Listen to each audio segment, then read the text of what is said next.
Hey, hello, good morning. Here with Wolf, a couple minute riff on IT and IT security. Today from Bogota, Colombia, where I'm down here for Tactical Edge. So yesterday at Tactical Edge we had a lot of good sessions. A number of them brought up some really good statistics. So we had like Akamai's report, right, from Dave Lewis in a talk called Barbarians of the Gate.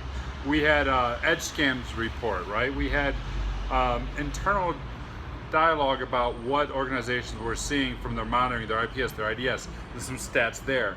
And I was thinking about all this hard data that we were gathering, and it really resonated with me when I saw Wendy Nather's keynote, because she was talking about evidence-based security decisions. So, tip for you, if you're not already, avail yourself of some of these security reports, avail yourself of some of the data you have internally, and take a look at more of an evidence-based approach. What might that look like?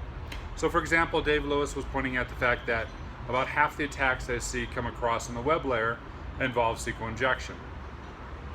When prioritizing FDev, right? SQL injection.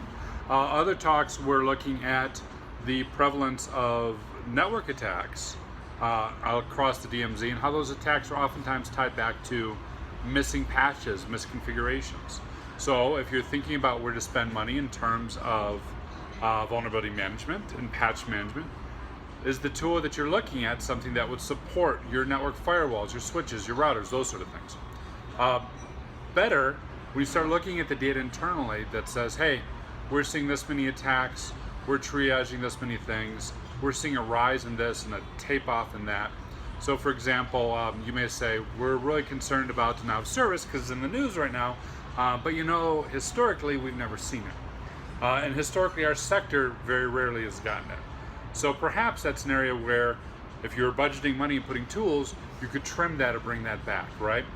Reducing the spends on areas where you're not seeing the evidence locally in your own environment through your own data collection, and globally through these threat reports that I've already mentioned.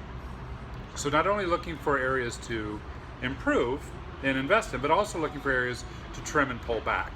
Because as Wendy Nather was talking about in her talk, it's just as important to know whether you're spending too much as it is to know whether you're spending too little. And if you've got a fixed bucket and you're trying to allocate and move that bucket around, you want to do so with tools, techniques, and training that's very nimble, respond to these threats, and be redeployed as things move forward. So that's it for day one of Tactical Edge in Bogota, Colombia. I'm looking forward to day two, and I'll see you guys in the next video.